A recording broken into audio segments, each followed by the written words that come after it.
میرے نبی سے بڑھ کر کوئی مصروف کائنات میں نہ پیدا ہوگا نہ ہوا ہے کہ جن پر 7 بر اعظم کے انسانوں کی ذمہ داری ہو اور قیامت تک کے آنے والے انسانوں کا بوجھ جن کے سر پر ہو، روزانہ اپنے حسن حسین کے لیے ٹائم نکالتے تھے، ان کے ساتھ کھیلتے تھے، ان کے لیے گھوڑا بن جاتے اور دونوں کو کمر پہ بٹھا کے کمرے میں چکر لگاتے تھے، پھر ان دونوں کو اتار دیتے تھے اور حضرت زینب کو بٹھاتے تھے اور ان کو اللہ اکبر ان کو چکر لگواتے تھے۔ مجھے بتاؤ ان سے بڑی ہستی کوئی ہو سکتی؟ اور وہ اس طرح فری ہو کے ٹائم دے رہے۔ 7 سال حضرت امام حسن علیہ السلام کی عمر تھی جب آپ کا انتقال ہوا۔ 7 سال میں 7 نصیحتیں مشکل سے ہیں۔ وہ اپنا اندر دیتے تھے تو کہے بغیر چیزیں شفٹ ہو جاتی تھی۔ جنت کی سرداری نبی کے نواسے ہونے کی وجہ سے نہیں ملی، اور فاطمہ کے جگر گوشہ ہونے کی وجہ سے نہیں ملی، ان کی اپنی صفات کی وجہ سے ملی۔ سیدہ شباب اہل الجنت الحسن والحسین، تو آپ ان کے لیے ٹائم نکالتے تھے اور بچہ بن کے ان سے باتیں کرتے تھے۔ اپنی بیوی 9 بیویاں تھیں۔ یہ شادیاں آپ نے صرف زندگی سمجھانے کے لیے کی، ورنہ ساری جوانی تو ایک بیوہ کے ساتھ جو 2 دفعہ بیوہ ہوئی اور 15 برس بڑی۔ یہ سارے بچے بیٹھے ہیں، ان کا ابا کہے کہ تیری شادی کرنی ہے، تیرے کو 15 سال بڑی، انشاءاللہ اگلے دن ایک کراچی پہنچے ہوئے۔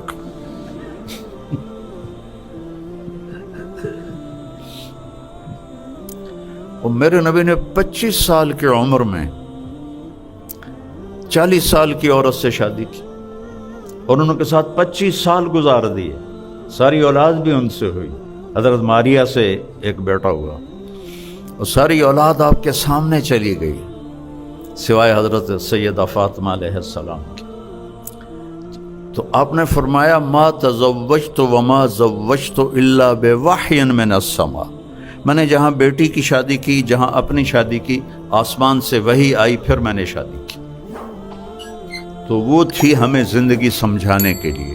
ہر قسم کی عورت سے نباہ کر کے آپ نے گھر چلا کے دکھایا، فاقوں کے ساتھ گھر چلا کے دکھایا۔ کیا وہ اخلاق تھے آپ کے؟ اظہار محبت، خامدوں سے کہتا ہوں، بیویوں سے کہتا ہوں، ایک دوسرے سے محبت کا اظہار کرو، یہ میرے نبی کی سنت ہے۔ اولاد سے اظہار محبت کرو، اولاد کو عزت بھی دو، محبت بھی دو اور اظہار بھی کرو، ورنہ تعلق مضبوط نہیں ہوگا۔ سیدہ فاطمہ جب آتی تھی ہمارے نبی کے گھر تو وال ٹو وال تھے، یہ تو نہیں کہ کسی وہ دوسرے محلے میں رہتی تھی، دیوار سے دیوار ملی ہوئی تھی۔ جب حضرت فاطمہ آتی تو آپ ایسے کھڑے ہو جاتے، بیٹی کی کھڑے ہو جاتے، اور وہیں کھڑے نہیں رہتے تھے، تھوڑا آگے بڑھتے تھے اور ہاتھ پکڑ کے یا ماتھے کا بوسہ، ہاتھ پکڑے ہوئے ان کو پہلے بٹھاتے چارپائی پر، اس کے بعد خود بیٹھتے تھے۔ اے دو جہان کے سردار ہو کر بیٹی کے ساتھ یہ سلوک کر رہے ہیں۔ اور آپ نے فرمایا تمہیں ایک خرچ بتاؤں جو سب سے زیادہ اجر والا ہے، جہاد سے بھی اور صدقے سے بھی اور مسجد بنانے سے بھی اور جتنی بھی شکلیں، جو آپ نے کہا سب سے زیادہ جس کا اجر ہے وہ خرچ بتاؤں؟ تو صحابہ نے پوچھا جی بتائیں، تو آپ نے فرمایا الابنۃ المردودہ، جس کی بیٹی کو طلاق ہو گئی اور وہ واپس ماں باپ کے گھر آ گئی، یا وہ بیوہ ہو گئی اور وہ ماں باپ کے گھر آ گئی، اس پر خرچ کرنا سب سے بڑا اجر و ثواب ہے، کیا وہ بوجھ بن جاتا۔ یہ ایک خوبصورت زندگی ہے، یہ آپ کو اناٹمی سے تو نہیں ملے گی، نہ ہی فزیالوجی سے ملے گی، تو میرے نبی کی زندگی سے ملے گی۔ میں وہیں سے پڑھ کے آپ کو بتا رہا ہوں۔ اور ایک بات پلے باندھ لیں، آپ اس زبان کو قابو کر لیں۔ میرے نبی نے حضرت معاذ بن جبل سے فرمایا، معاذ تمہیں شریعت کا خلاصہ بتاؤں؟ شریعت کا خلاصہ؟ کہا جی کیا ہے؟ تو سارے بچے مجھے دیکھنا، آپ نے ایسے کیا اور یہ کینچی بنائی اور اس کو جیسے کاٹتے ہیں نا ایسے کاٹا، اور پھر فرمایا کف لسانک، اس پہ قابو رکھنا۔ یہ جو تصویر بنائی ہے یہ تو بچوں کے لیے ہوتی ہے، بچوں کی کتابوں میں تصویریں ہوتی ہیں، بڑوں کی کتابوں میں نہیں ہوتی۔ تصویر بناتے ہیں کہ چیز سمجھ آ جائے۔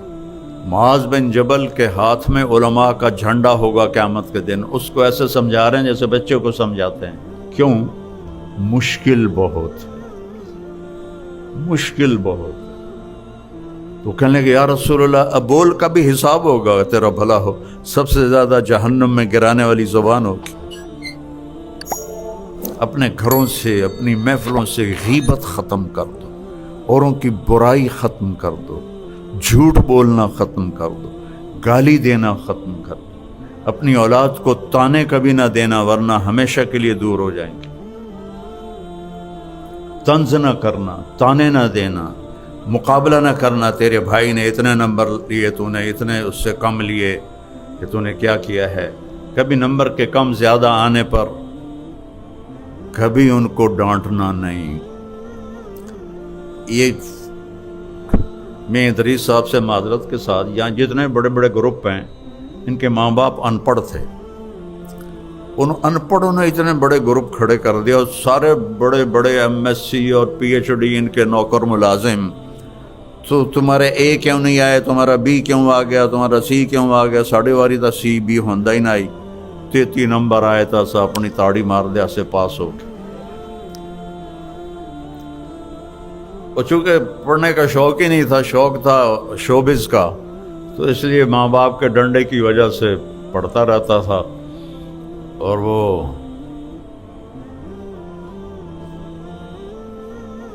سارا سال بس وہ آوارگی تھی، اور آخر مسلمان تو تھا، جب پیپر آتے تو نماز شروع کر دیتا، اور پھر اب سارے لڑکے سارا سال پڑھتے تھے، میں سارا سال فلمی رسالے پڑھتا تھا، مجھے آج بھی یاد ہیں کم وقت سارے کے سارے۔ تو جب وہ مثلاً کیمسٹری کا پیپر ہے نا، تو میں یہ کتاب ہاتھ میں ہے، یا اللہ کچھ نہیں پڑھیا سارا سال، مہربانی کر کل جڑا پیپر آمنا ہے نا سوال مینوں اتنا ہی لکھا دو، بسم اللہ۔ میں کہتا بسم اللہ، ایسے کھولا، 10-15 صفحے ادھر پڑھے، 10-15 ادھر پڑھے۔ اللہ نے حافظہ اچھا دیا تھا، مجھے رٹا نہیں لگانا پڑتا تھا۔ پھر کتاب بند کی، یا اللہ کچھ نہیں ہوندہ، عزت رکھ لے، پیو بڑا مرے سی، تو کل جڑا سوال آمنا ہے میں نے اتنے لکھا دے، بسم اللہ۔ ساری ایف ایس سی تک میں بسم اللہ سے پاس ہوتا رہا۔ لیکن تم نہ یہ کرنا، تمہارا تو کمپٹیشن ہی بہت ہو گیا۔ مجھے تو صرف پاس ہونے کا شوق ہوتا تھا، آگے اور کوئی شوق نہیں ہوتا تھا۔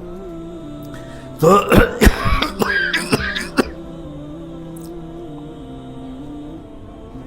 اپنے بچوں پہ پریشر نہ ڈالو، پڑھا کیوں نہیں، اے کیوں نہیں آئے، وہ یہاں نصیب لکھا ہوتا ہے، یہاں ڈگریوں پہ نہیں۔ ہاں نیک بنے، بس یہ ٹارگٹ بناؤ، بیٹا یا بیٹی نیک بنے، اور آگے ان کے گھرانے نیک بنے، بس یہ سب سے بڑی دعا ہے۔ نہ آپ ان کا رزق بنا سکتے ہو، نہ ان کا مقدر بنا سکتے ہو۔ کو محبت دو، ان کی غلطیوں پر فوری مت ٹوکو۔ آپس میں بھی بہن بھائی ایک دوسرے کو مت ٹوکو، محبت کم ہو جاتی۔ یہ بہت زہریلی چیز ہے، میرے رب کی قسم، پوری دنیا کا سمندر کا پانی اکٹھا کروں تو اس کی کڑواہٹ کم ہے اور اس کی کڑواہٹ زیادہ ہے۔ پوری دنیا کے شہد کے ذخیرے اکٹھے کروں تو ان کی مٹھاس کم ہے اور اس کی مٹھاس زیادہ ہے۔ میٹھے بول میں جادو ہے۔ ہماری ایک دھوبن تھی ماسی شریفہ، تو وہ آئی، چھوٹے سے قد کی تھی، بڑی موٹی، آئی میری بڑی بہن کے پاس، بی بی اے میری نوواں میرے نال بڑا لڑدیاں، 5 بہویں تھیں اس کی، میں نے کوئی تویز دے ساریاں میریاں نوکر بن جاؤں۔ ہر ساس کی تمنا ہوتی ہے کہ بہو میری نوکر بن جائے، ہر بہو کی تمنا ہوتی ہے کہ ساس میرے تھلے لگ جائے۔ اور اگر آپس میں محبت ہو تو یہ رشتہ بہت خوبصورت۔ میں نے اپنی بیٹیوں کی شادی کر دی، کسی کی بیٹی کو میں لے کر آیا، اب میں اسے اپنی بیٹی بنا لوں تو کتنا اچھا رشتہ ہے۔ اور بچی کے ماں باپ اس سے چلے گئے تو خامند کے ماں باپ مل گئے، وہ ان کو ماں باپ بنا لیں، وہ انہیں بیٹی بنا لیں، تو بہت اچھا رشتہ ہے۔ لیکن تقابل اور شریعت اور سیرت نہ جاننے کی وجہ سے لڑائیاں۔ اب میری بہن کو پتہ تھا لڑدی تو ماشاءاللہ آپ ہے، اور میں نے پہلے ہی بتایا کہ عاملوں کا تو کتنا بڑا درجہ ہے ہمارے ملک میں۔ میری بہن نے کاغذ لیا، ادھر پٹھی سیدھی لکیراں لا کے انہوں آئندورہ کیتا، پھر آکھیا ماسی شریفہ اے تویز اے بڑا زبردست، تیری جس لے لڑائی شروع ہوئے تو اے ایتھے رکھ لینا ہے، چک مار کے بہ جانا۔ اب یہ کیا چکر چلایا میری بہن نے، اس کو چپ کرایا، ایتھے چک مار کے بہ جانا، بولنا یہ تو بولی تو مر جانا۔ ہفتے بعد وہ آ گئی، بی بی وہ میریاں تو لڑائیاں ہی ساریاں ختم ہو گئی ہیں، کیونکہ ماسی شریفہ چپ ہو گئی، لڑائی ختم ہو گئی۔ کبھی خامند گرم ہو جائے بیوی چپ ہو جائے، کبھی بیوی گرم ہو خامند چپ ہو جائے، بچے گرم ہو جائیں ماں باپ چپ ہو جائیں، ماں باپ گرم ہو جائیں بچے چپ ہو جائیں، اس سے محبت باقی رہتی۔ تو یہ امتحان کی جگہ ہے، اس کو اس طرح گزارو کہ امتحان میں پاس ہو جاؤ، اور کوئی بڑا کام نہیں ہے۔ میرے نبی نے کہا 5 نمازیں ہیں، سال کے 30 روزے ہیں، اس کے بعد ایک حدیث پہ عمل کر لو۔ حج اور زکوٰۃ مالداروں پر ہے، مالدار کے ساتھ صحت مند بھی ہو۔ ہم نے کہا ایک حدیث پہ عمل کر لو، صرف ایک حدیث، 4 بات، صدق و حدیث، ہمیشہ سچ بولو جھوٹ نہ بولو، حفظ و امانت، کبھی دھوکہ نہ دو، حسن و خلیقت، اپنے اخلاق اچھے رکھو، عفت فی طعمت، رزق حلال کماؤ، سچ بولو دھوکہ نہ دو۔ ایک ڈاکٹر کسی کمپنی سے بینیفٹ لے کر اس کی دوا لکھتا ہے جو کہ مریض کی ضرورت بھی نہیں، تو یہ بہت بڑا دھوکہ ہے، یہ اس کی جان سے کھیل رہا ہے چند پیسوں کی خاطر۔ اور کئی ٹیسٹ لکھ دیتا ہے جو ہونے بھی نہیں، جن کی ضرورت بھی نہیں، اور لیبارٹریوں والے وہ وہاں ڈسٹ بن میں ڈال دیتے ہیں اور اس کے پیسے لکھ کے آ جاتے ہیں، ڈاکٹر کو بھی حصہ چلا جاتا ہے اور ان کو بھی۔ یہ دھوکہ ہے، یہ دھوکہ نہ دینا کسی کو۔ آپ کے پاس آپ کا رزق آئے گا، اللہ نے لکھ دیا ہے، آئے گا، ضرور آئے گا۔ ایک وظیفہ بتاتا ہوں، یہ آج کل کے پیروں کے وظیفے نہیں، میرے نبی کوئی بڑے وظیفے نہیں بتاتے تھے، بڑے چھوٹے چھوٹے مختصر۔ ایک صحابی نے عرض کیا، یا رسول اللہ رزق کی تنگی ہے، کوئی وظیفہ بتا دیں۔ اب آج کل کو جو پاکستان کے حالات ہیں، سارے ہی لوگ تنگی کا شکار ہیں، تو چاہے زراعت ہے چاہے تجارت ہے، کھلا نقصان ہو رہے ہیں۔ ہماری ہر فصل کروڑوں کے گھاٹے سے ہم بیچ رہے ہیں۔ تو میرے نبی نے فرمایا، انہوں نے کہا یا رسول اللہ کوئی وظیفہ بتائیں۔ تو میرے نبی نے فرمایا ادم علی الطہارہ یوسع لیک رزقک، باوضو رہا کر تیرا رزق بڑھ جائے گا۔ ایک لوٹا پانی ہے، ستارہ کیمیکل دی لوڑ ہی کوئی نہیں، ایک لوٹا پانی،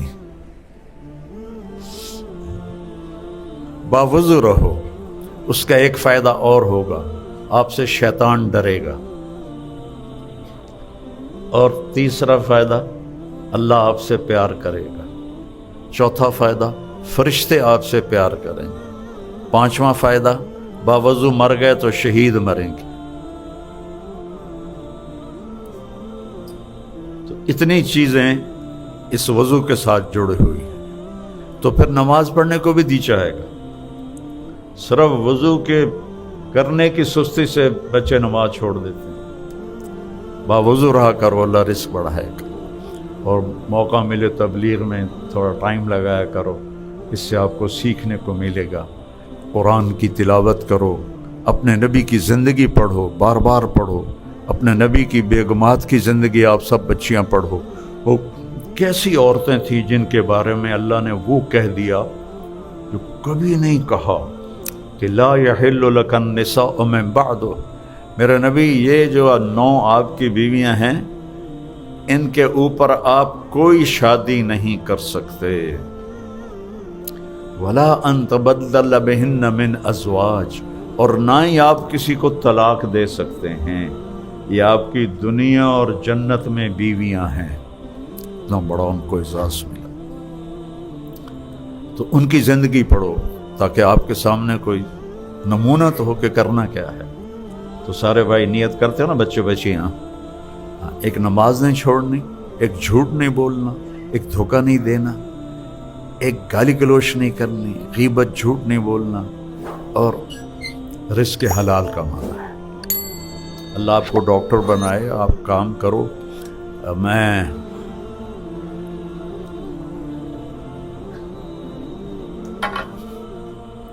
حضرت شعیب علیہ السلام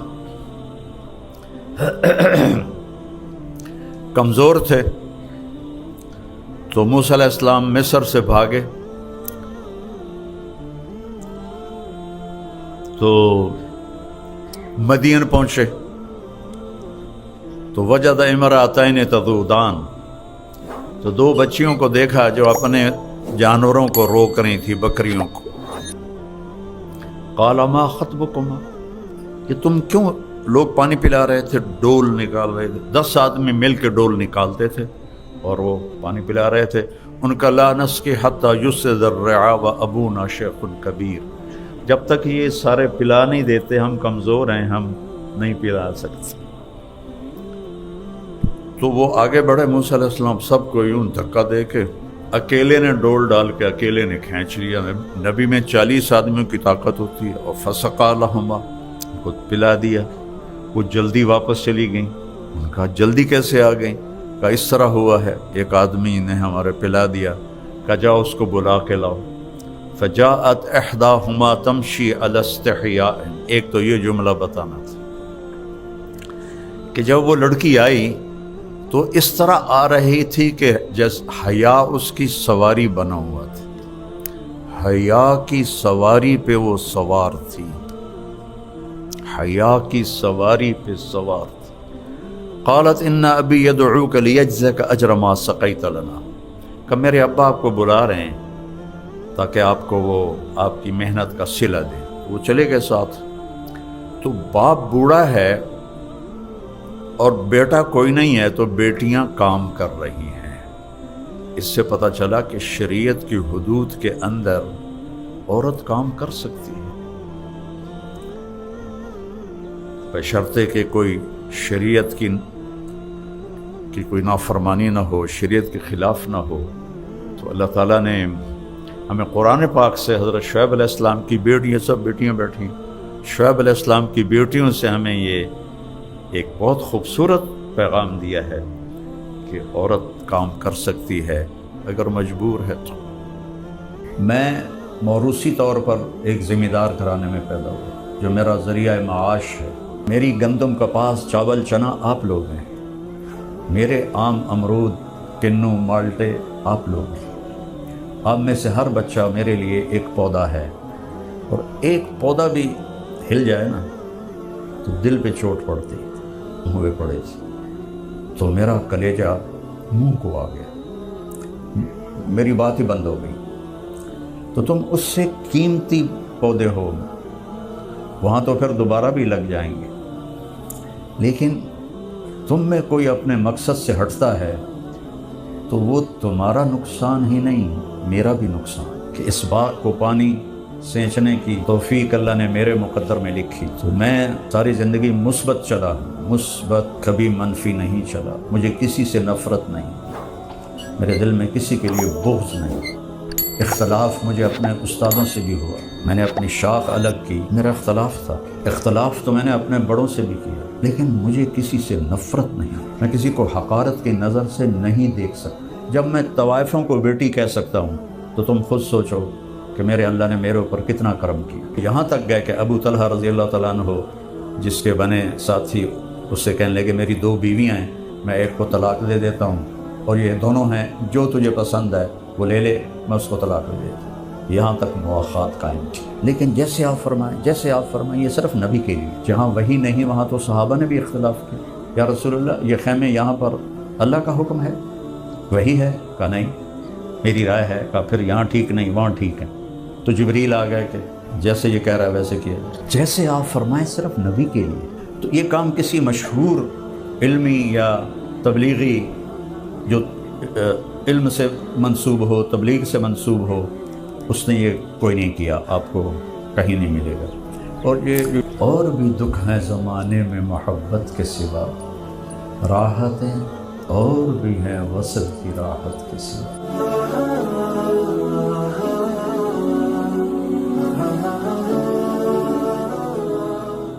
فارسی کا ایک شعر ہے جو آج کے ہمارے اس اجتماع پر بڑا فٹ آتا ہے۔ تازہ خواہی داشتن گر داغ ہائے سینہ را، تازہ خواہی داشتن گر داغ ہائے سینہ را، گاہے گاہے باز خاں این قصہ پاری نرا۔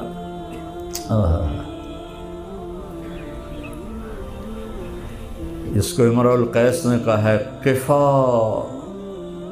نبک من ذکرى حبیب و منزل بسقط اللواء بین میاں چنو و طلبہ۔ عبدالحکیم، یہ گاہے گاہے باز خاں، خیر فارسی تو نہ تمہیں آتی نہ مجھے آتی ہے، اشعار یاد ہیں فارسی کے، تو وہ کہہ رہا ہے کہ دل کے داغوں کو اگر زندہ رکھنا ہے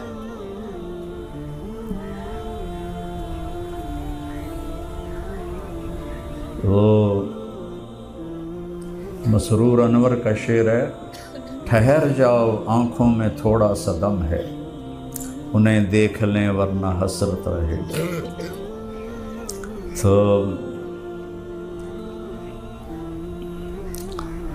وہ کہہ رہا ہے اگر سینے کے داغوں کی کسک کو اور تپش کو زندہ رکھنا ہے تو ان مجلسوں کو گاہے گاہے کبھی کبھی دہراتے رہا کرو، تو پھر دل میں کھوئی ہوئی یاد آئی ہے، پھر ہم نے ایک بزم تصور سجائی ہے، وہ دن کے جنہیں لے گئی تھی گردش حیات، جانے کہاں سے پھر انہیں ڈھونڈ لائی ہے۔ اب مجھے تو آپ کی شکلیں بھی یاد نہیں ہیں 2-4 کے سوا، تو آپ ہمارا سرمایہ ہیں اور ہمارے لیے ذخیرہ آخرت ہے۔ میں موروثی طور پر ایک ذمہ دار گھرانے میں پیدا ہوا جو میرا ذریعہ معاش ہے۔ میں نے اس 70 سال کی زندگی میں صرف 4 مہینے ذمہ دارہ کیا ہے، 4 مہینے۔ پھر میری زندگی یا مدرسہ ہے سب سے پہلے نمبر پر تبلیغ ہے، مدرسہ ہے، مطالعہ ہے، اور اللہ کے نام پر چلنا اور پھرنا۔ تو میری گندم کپاس چاول چنا آپ لوگ ہیں، میرے آم امرود کنو مالٹے آپ لوگ ہیں۔ آپ میں سے ہر بچہ میرے لیے ایک پودا ہے، اور ایک پودا بھی ہل جائے نا تو دل پہ چوٹ پڑتی۔ میں نے باغ لگوایا، کوئی 400 آم کے پودے لگوائے، تو میں اس وقت فجر کے بعد، اب تو فجر کے بعد مجھے سونا پڑتا ہے کہ میرا سر درد ہی ایسا ہو گیا ہے کہ میرے چھٹکارا نہیں ہو رہا۔ تو وہ میں نے ایک لمبا چکر لگایا، اور واپسی پر میرے ساتھ کون تھا یاد نہیں، میں اس سے باتیں کرتا ہوا آ رہا تھا، تو میرا منہ ادھر تھا، اور وہ جو پلاٹ تھا جس میں وہ پودے تھے وہ ادھر تھا۔ تو اس سال کورا شدید پڑا، یعنی ہوا کی نمی برف کے ٹکڑے بن جاتی ہے، وہ زمین پہ گرتی ہے، اس سے چھوٹے پودے جل جاتے ہیں۔ تو میں پتہ نہیں ایک کوئی بات بڑے جوش سے کہہ رہا تھا، تو میں نے ایسے دیکھا تو 400 کے 400 ختم ہوئے پڑے تھے۔ تو میرا کلیجہ منہ کو آ گیا، میری بات ہی بند ہو گئی۔ تو تم اس سے قیمتی پودے ہو، وہاں تو پھر دوبارہ بھی لگ جائیں گے، لیکن تم میں کوئی اپنے مقصد سے ہٹتا ہے تو وہ تمہارا نقصان ہی نہیں، میرا بھی نقصان ہے کہ اس باغ کو پانی سینچنے کی توفیق اللہ نے میرے مقدر میں لکھی۔ تو میں ساری زندگی مثبت چلا ہوں، مثبت، کبھی منفی نہیں چلا، مجھے کسی سے نفرت نہیں، میرے دل میں کسی کے لیے بغض نہیں۔ اختلاف مجھے اپنے استادوں سے بھی ہوا، میں نے اپنی شاخ الگ کی، میرا اختلاف تھا۔ اختلاف تو میں نے اپنے بڑوں سے بھی کیا، لیکن مجھے کسی سے نفرت نہیں ہے، میں کسی کو حقارت کی نظر سے نہیں دیکھ سکتا۔ جب میں طوائفوں کو بیٹی کہہ سکتا ہوں تو تم خود سوچو کہ میرے اللہ نے میرے اوپر کتنا کرم کیا۔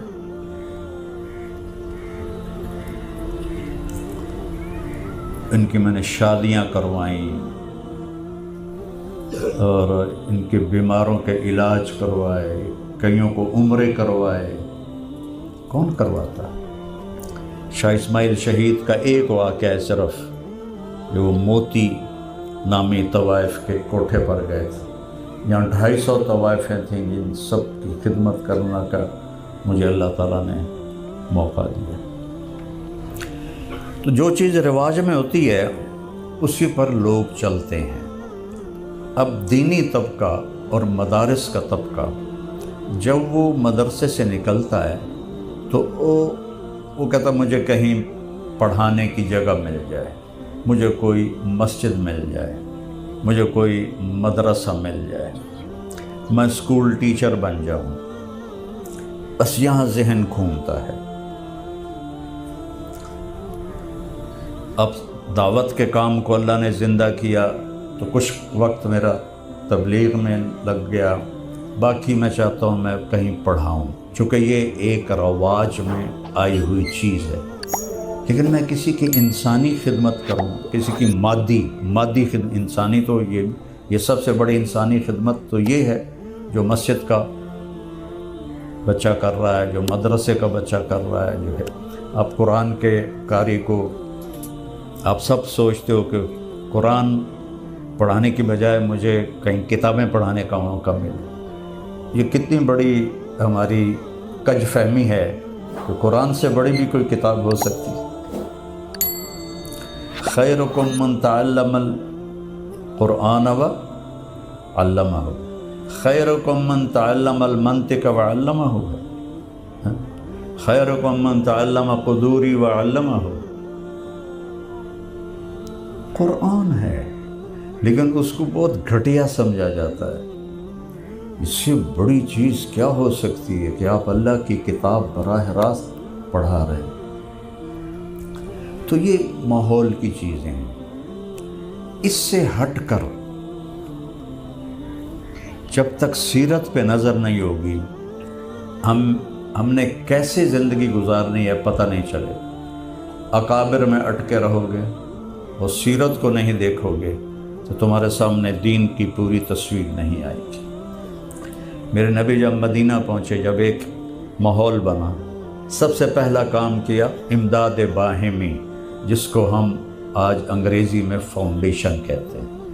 امداد باہمی، سیکھنے سکھانے، دعوت دینے، دعوت کے وفد بھیجنے سے بھی پہلے آپ نے کیا کیا؟ مواخات۔ مواخات، ہر مہاجر کو ایک انصاری کا بھائی بنا دیا، ہر مہاجر ایک انصاری کا بھائی بن گیا، اور اس انصاری کو اس کی ضروریات کے پورا کرنے کا ذمہ دار بنا دیا۔ اور وہ یہاں تک گئے کہ ابو طلحہ رضی اللہ تعالیٰ عنہ، جس کے بنے ساتھی، اس سے کہنے لگے میری 2 بیویاں ہیں، میں ایک کو طلاق دے دیتا ہوں اور یہ دونوں ہیں، جو تجھے پسند ہے وہ لے لے، میں اس کو طلاق دے دیتا ہوں۔ یہاں تک مواخات قائم تھی۔ تو انسان کی مادی ضرورتوں، من لم یہتم بامور امتی فلیس منی، اور یہاں امور امتی سے مراد اس کی دنیاوی ضرورتیں ہیں۔ تو سب سے پہلے آپ نے مواخات قائم کی، پھر اس کے بعد اصحاب صفہ پہ سب کا دعویٰ ہے۔ خانقاہ والے کہتے ہیں یہ پہلی خانقاہ تھی اصحاب صفہ،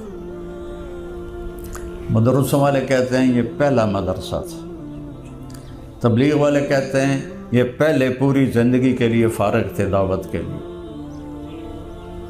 تو جب ہر ایک اجتہاد کر رہا ہے تو میں بھی اجتہاد کر رہا ہوں کہ یہ پہلی فاؤنڈیشن ہے جو میرے نبی نے بنائی، اصحاب صفہ۔ اور اصل بات یہ ہے، یہ سارے کام کرتے تھے، ذکر بھی کرتے تھے، سیکھنا سکھانا بھی ہوتا تھا اور جہاد بھی ہوتا تھا، لیکن یہ اس کے لیے نہیں تھے۔ یہ فقیر لوگ تھے، ان کا کوئی گھر نہیں تھا، ان کے پاس لباس تک نہیں تھا، تو میرے نبی نے ان کو مسجد نبوی کے باہر ایک چبوترے پہ بٹھایا، اور روزانہ رات کو آپ انصار سے پوچھتے کون کتنے آدمی لے جائے گا کھانا کھلانا۔ تو اصل ان کے جمع ہونے کی وجہ بے گھر ہونا تھا اور فقر و فاقہ تھا، لہذا صدیقی دور میں سارے ہی اصحاب صفہ غائب ہو گئے جب مال غنیمت آئے۔ اگر یہ ذکر کے لیے تھا تو وہ تو ایک مستقل تقاضا ہے، علم کے لیے تھا تو وہ ایک مستقل تقاضا ہے، تبلیغ کے لیے تھا تو وہ ایک مستقل تقاضا ہے، جہاد کے لیے تھا تو ایک مستقل تقاضا ہے۔ تو ان کی تعداد بڑھنی چاہیے تھی، لیکن وہ تو غائب ہو گئے، ختم ہو گئے۔ تو اگر سارے اجتہاد کر رہے ہیں تو ہم رجال و نحن رجال، ابو حنیفہ رحمہ اللہ نے فرمایا تھا کہ ہم رجال و نحن رجال۔ یہ بات اکابر پرستی کی کتنی نفی کرتی۔ اکابر کا احترام ہے، ادب ہے، لیکن جیسے آپ فرمائیں یہ صرف نبی کے لیے۔ جہاں وحی نہیں وہاں تو صحابہ نے بھی اختلاف کیا، یا رسول اللہ یہ خیمے یہاں پر اللہ کا حکم ہے، وحی ہے؟ کہا نہیں، میری رائے ہے۔ کہا پھر یہاں ٹھیک نہیں وہاں ٹھیک ہے۔ تو جبریل آ گئے کہ جیسے یہ کہہ رہا ہے ویسے کیا جائے۔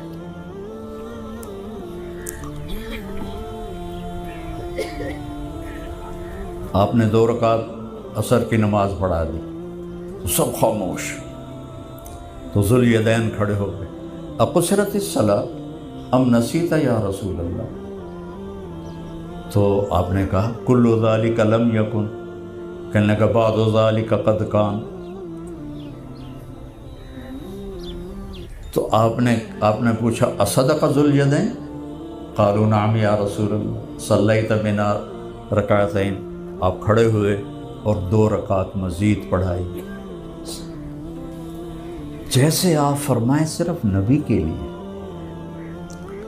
تو اپنے اصحاب صفہ کو جمع کرتے، حضرت سعد بن عبادہ 40 آدمیوں کو لے کے جاتے تھے، کوئی 1 کو، کوئی 2 کو، کوئی 10 کو۔ یہ چونکہ بڑھتے گھٹتے تھے، 150-200 تک ان کی تعداد رہی اور پھر آخر میں گھٹتے گھٹتے گھٹ گئی، تو وہ کبھی سب کو ساتھ لے جاتے تھے۔ تو یہ کام کسی مشہور علمی یا تبلیغی جو علم سے منسوب ہو، تبلیغ سے منسوب ہو، اس نے یہ کوئی نہیں کیا، آپ کو کہیں نہیں ملے گا۔ اور یہ جو یوسف بتا رہا تھا، اس نے بہت بعد کی بات شروع کی ہے۔ میں جب رائمنڈ پڑھتا تھا تو میں نے اس وقت سے یہ کام شروع کیا تھا کہ بنگلہ دیش کے جو لڑکے تھے، ان کا کوئی کسی قسم کہیں سے بھی نہیں تھا ان کے پاس پیسہ آنے کا ذریعہ، میں ان کو اپنے جیب خرچ سے پیسے دیتا تھا۔ میں نے وہاں سے شروع کیا، اور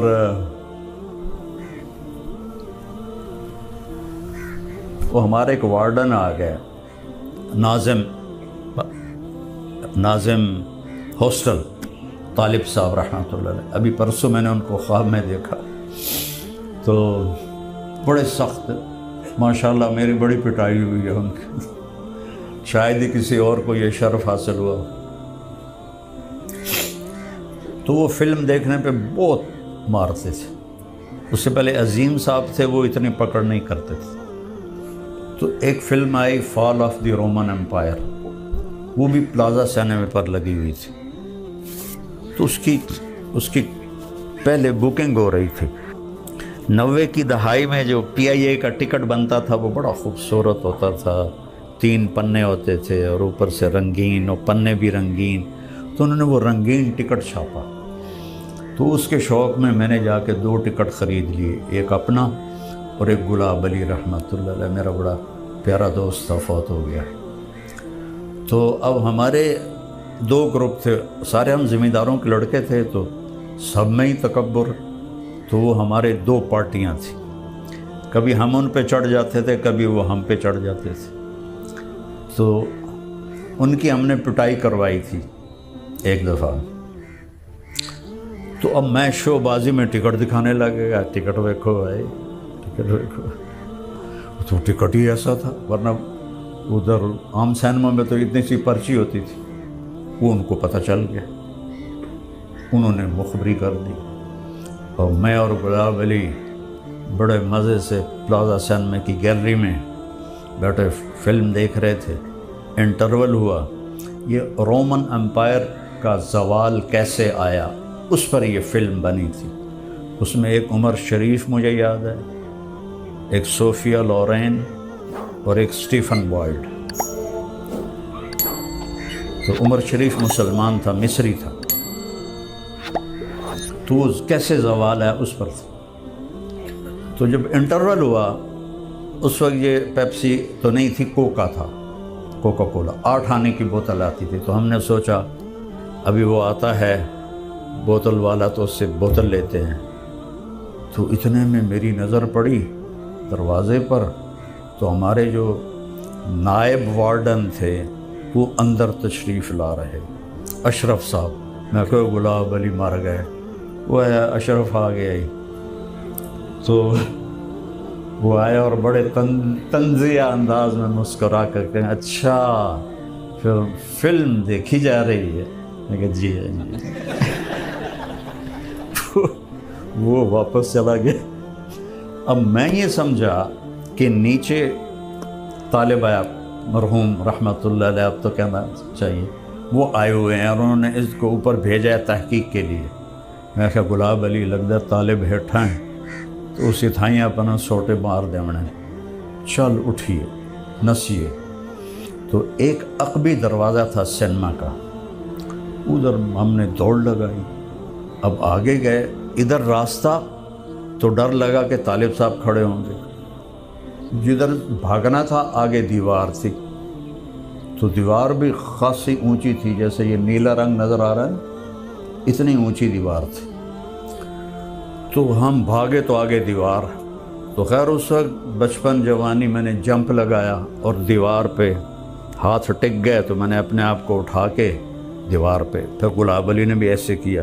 ہم دونوں نے گھر میں جمپ، آگے گھر تھا پرائیویٹ، اس میں جمپ کیا تو ان کا کتا بھو بھو کرتا ہمارے پیچھے لگ گیا۔ اب ہم آگے آگے کتا پیچھے پیچھے، ہم آگے آگے کتا پیچھے پیچھے۔ وہ اللہ نے کرم کیا کہ ان کے گیٹ کا چھوٹا دروازہ کھلا ہوا تھا، تو ہم نے چھلانگیں لگائیں اور پار نکلے۔ اور گلاب علی جو تھا وہ تو دوڑ گیا پیپل ہاؤس، اس کا چچا ایم پی اے تھا، وہ تو 3 دن آیا ہی نہیں۔ اب میرا تو کوئی چچا ایم پی اے نہیں تھا، تو میرا کزن تھا گورنمنٹ کالج میں، لیاقت حیات، میں اس کے پاس چلا گیا۔ میں کہا بھائی میری جان بچا، طالب میں نہیں چھڑنا۔ تو وہ شام تک تو میں رہا، تو اس سے آگے تو پھر اور جرم پہ جرم ہو جاتا، تو پھر انہوں نے اپنے نوکر کو بھیجا جو ہاسٹل سے نوکر ملتے تھے، تو اس نے آ کر کہا جی لیاقت صاحب کہہ رہے سن کہ بھائی طارق جمیل صاحب میرے کو سن، ہاں منو پتہ ہے تو جا۔ اس کو جب کسی کو اتنا بڑا تھا وہ ایک سیف، اس میں اتنا موٹا تالا تھا، اس کی چابی ان کے پاس ہوتی تھی، جس کی پٹائی کرنی ہوتی تھی نا چابی اس کو پکڑاتے تھے، اے ذرا تالا کھولے آجے، مجھے چابی پکڑائی، اے تالا کھولے آجے۔ میں نے کہا یا اللہ یہ تو میرے بھی تالے کھول دے گا۔ میں نے تالا کھولا، اے ذرا کڑے آجے، بیت کڑے آجے۔ اتنا بڑا اس کا بیت تھا، انہوں نے کہا آجا پترا ہوں، اور وہ یہاں ہاتھ رکھتا تھا اور اتنا جھک کے مارتا تھا، تو وہ بیت اندر گھس جاتا تھا یہاں، پتہ نہیں اس میں نے کتنے مارے۔ تو گلاب علی آیا چوتھے دن، اتنے جو بھول بھول آ گیا، ٹکٹ بھی تیرا میں بھریا، تو آپ تو بچ گئے ہیں، تو مینو سوٹے پائے گئے۔ تو یہ کام تو میں نے وہاں سے شروع کیا تھا۔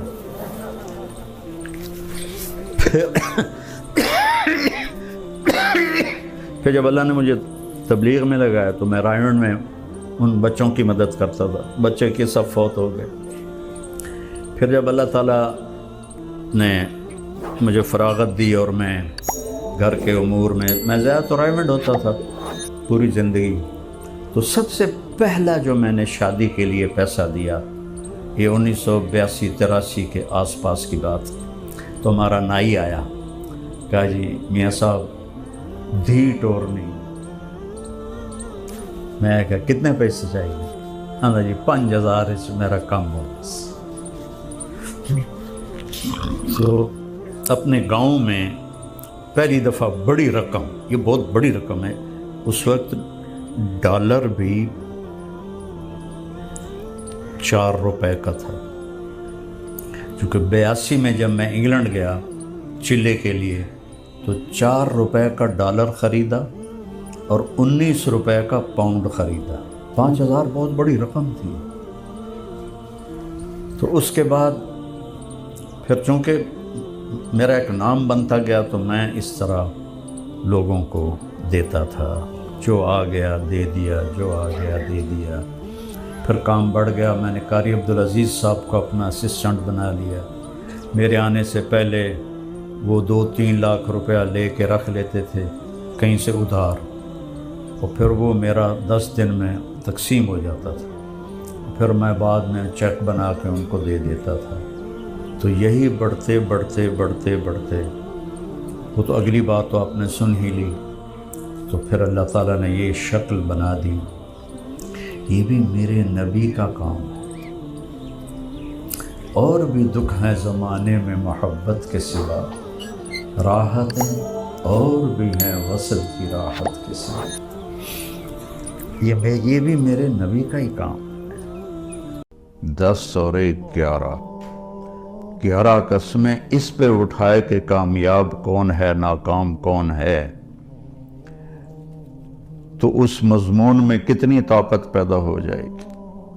والشمس والضحاها 2 والقمر اذا تلاها 3 والنہار اذا جلاها 4 واللیل اذا یغشاها 5 والسماء وما بناها 6 اور 7 والارض وما طحاها 7 اور 8 ونفس وما سواها یہ 9 اور 10 اور 11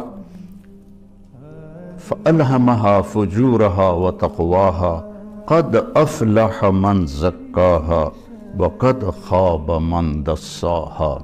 میرے بندے مجھے سورج والشمس سورج کی قسم اور سورج کی روشنی کی قسم 2 مجھے چاند کی قسم والقمر اذا تلاها مجھے دن کی قسم اذا جلاها مجھے رات کی قسم اذا یغشاها مجھے آسمان کی قسم اور آسمان کے رب کی قسم. یہاں اپنے آپ کو لے کر آئے. مجھے زمین کی قسم اور زمین کے رب کی قسم. مجھے تیری جان کی قسم تیری جان کے بنانے والے رب کی قسم. یہ 11 قسموں کے بعد کہتا ہے اپنے آپ کو ٹھیک کر لے تو کامیاب ہے اور اپنے آپ کو تو نے غفلت میں ڈال دیا تو ناکام ہے.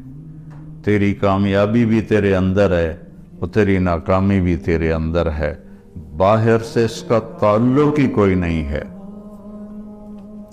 ہماری وہاں کی سرائکی کا شعر ہے دل دریا سمندروں ڈوگے کون دلاندیاں جانے ہو وچے بیڑے وچے جھیڑے وچے ونج مہانے ہو. کہ ساری کامیابیاں ناکامیاں تمہارے اندر ہیں باہر کچھ بھی نہیں ہے. 11 قسمیں اللہ اٹھائے. یہ اس کا سکیچ مجھے یوں نظر آتا ہے کہ اللہ کہتا ہے میرا بندہ والشمس وضحاها مجھے سورج اور اس کی روشنی کی قسم. کامیابی تیرے اندر ہے ناکامی تیرے اندر ہے. مانتے ہو؟ کہتا دل نہیں مانتا. ادھر تو بڑی بڑی گاڑیوں والے ہیں اور آئے تھے وہ فیکٹریوں میں کام کرنے اور وہ بڑے بڑے نواب بنے بیٹھے ہیں. دل نہیں مانتا. پھر اللہ کہتا ہے والقمر اذا تلاها مجھے چاند کی قسم جب وہ پیچھے آتا ہے. کامیابی تیرے اندر ہے ناکامی تیرے اندر ہے. سمجھ میں آئی ہے بات؟ کہتا نہیں آئی. تو پھر اللہ قسم اٹھاتا ہے واللیل اذا یغشاها مجھے رات کی قسم جو چھا جاتی ہے. کامیابی تیرے اندر ہے ناکامی تیرے اندر ہے. اب مانتے ہو کہ نہیں مانتے؟ پھر اللہ کہتا ہے والنہار اذا جلاها مجھے دن کی قسم اور اس کی روشنی کی قسم. کامیابی تیرے اندر ہے ناکامی تیرے اندر ہے. مانتے ہو؟ کہتا دل نہیں مانتا. پھر اللہ کہتا ہے والسماء وما بناها اب اپنے آپ کو لے کر آئے. مجھے آسمان اور آسمان کے رب کی قسم. مانتے ہو؟ کہتا دل نہیں مان رہا. پھر اللہ کہتا والارض وما طحاها مجھے زمین کی قسم اور زمین کے بچھانے والے رب کی قسم. ان زمین آسمان نے دیکھا ہے ناکام لوگوں کو کامیاب لوگوں کو. مانتے ہو؟ کہتا نہیں مانتا. تو پھر ایک جذباتی قسم ہے. ہمارے محاورے میں بھی ہے تیری جان کی قسم یار تیری جان کی قسم. تو آخر میں اللہ کہتا ہے یار میرے بندے وَنَفْسًا وَمَا سَوَّاهَا مجھے تیری جان کی قسم اور تیری جان کے بنانے والے رب کی قسم. اب تو میری سن لے میری مان لے. قد افلح من زکاها وقد خاب من دساها اسے پاک کر لے تو کامیاب ہے. اسے ناپاک کر لیا تو ناکام ہے. سب سے بڑی ناپاکی وہ کفر کی ناپاکی ہے. ان الشرک لظلم عظیم والکافرون هم الظالمون. اللہ کا انکار کرنے والے وہ سب سے بڑے ظالم ہیں، اور سب سے بڑی یہ ناپاکی ہے جس میں انسان ایسا ہی ہے جیسے گندگی کے گٹر میں کوئی گرا ہوا ہو تو اس کا پورا وجود بدبودار ہو جاتا ہے. اور قد افلح من زکاہا، اور جو اس کو پاک کرتا ہے. اور دوسری جگہ اللہ تعالیٰ نے فرمایا قد افلح من تزکا وذکر اسم ربہ فصلی. ایمان کے بعد جو چیز انسان کو پاک کرتی ہے وہ نماز ہے. ایمان کے بعد جو چیز انسان کو پاکیزہ بناتی ہے وہ نماز ہے. اللہ تعالیٰ نے کچھ 700 دفعہ قرآن میں مختلف انداز میں نماز کا ذکر کیا ہے. اقیموا الصلاۃ وآتوا الزکاۃ 10 دفعہ تو یہ آیا ہے. 68 دفعہ لفظ صلاۃ قرآن میں آیا ہے، اور 700 دفعہ قرآن میں نماز کا ویسے ذکر آیا ہے. والقانتین والقانتات، اس سے نماز مراد ہے. تو ایمان کے بعد سب سے بڑی جو چیز ہے وہ سجدہ ہے جو انسان کو پاکیزہ بناتا ہے. تو یہ کامیابی آپ موت کے وقت ساتھ لے کر جائیں گے. اور جو آپ باہر لوگوں کو دیکھ رہے ہیں کہ بل گیٹ نے اتنا بنا لیا اور قطر کے شہزادوں نے اتنا ہے ان کے پاس. ایک دفعہ قطر کے یہ جو ابھی ہے تمیم، اس کا والد حمد، جب وہ تھا امیر تو اس نے ہماری ضیافت کی. تو اس کے محل میں ہم گئے تو ایسے لائن میں دنیا کی جو سب سے قیمتی گاڑیاں تھیں وہ اس طرح کھڑی تھیں جیسے پاکستان میں موٹر سائیکل نہیں کھڑے ہوتے مسجد کے باہر، ایسے کھڑی تھی. پورے پاکستان کا بجٹ شاید تھا جو وہاں گاڑیاں کھڑے تھے. لیکن موت کے وقت وہ ایک چھوٹی سی چارپائی پہ اٹھا کے اس کو زمین میں دبا دیا جائے. ایک دفعہ ہماری جماعت گئی ایک گاؤں میں، تو مسجد تھی چھوٹی، تو اس کے ایک کونے میں وہ جنازے والی چارپائی پڑی تھی. تو ایک ساتھی کو لازمی اس پہ سونا تھا چونکہ جگہ تنگ تھی، اور سردیوں کے دن تھے، یہ بھی نہیں باہر سو جائیں، تو کوئی بھی نہیں سو رہا.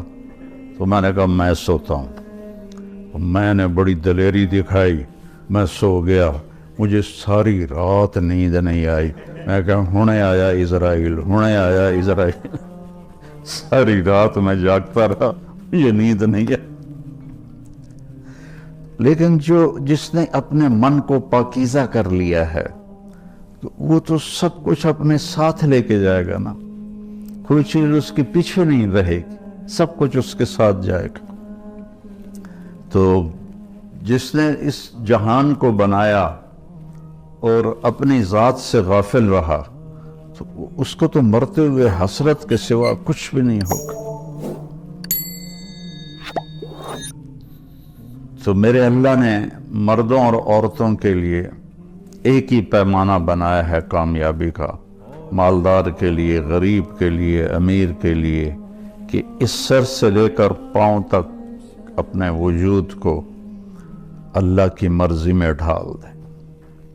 وہ چند چیزیں ہیں، 5 نمازیں ہیں، اس میں غفلت نہ ہو. کبھی قضا ہو جائے تو سونے سے پہلے پڑھ لے. سال کے بعد روزے آتے ہیں جو ہماری پورے باڈی کی اوور آلنگ کر دیتے ہیں. اور اس کے بعد پھر نوافل ہیں، وہ اللہ نے آپ سے مانگے نہیں. ٹوٹل جو اللہ نے ہم سے حساب لینا ہے وہ 17 رکعات ہیں، جو فرض کی 17 رکعات ہیں. 2 فجر کے، 4 ظہر کے، 4 عصر کے، 3 مغرب کے اور 4 عشاء کے. ان 17 رکعات کا حساب ہے. باقی ہے اضافہ کہ جب کسی کی نماز قیامت کے دن تھوڑی ہو جائے گی تو اللہ فرمائے گا دیکھو نفل ہیں، تو وہ نفل ہوں گے تو اس سے وہ کمی اس کی وہ پوری کر دی جائے گی۔ تو اس لیے میرے نبی نے 12 نوافل مستقل ساری زندگی پڑھے سفر کے علاوہ گھر پر، جن کو ہم سنت موقدہ کہتے ہیں، اور ایک آپ نے اشراق کے 2 نفل ساری زندگی پڑھے، اور ایک تہجد آپ نے ساری زندگی پڑھی۔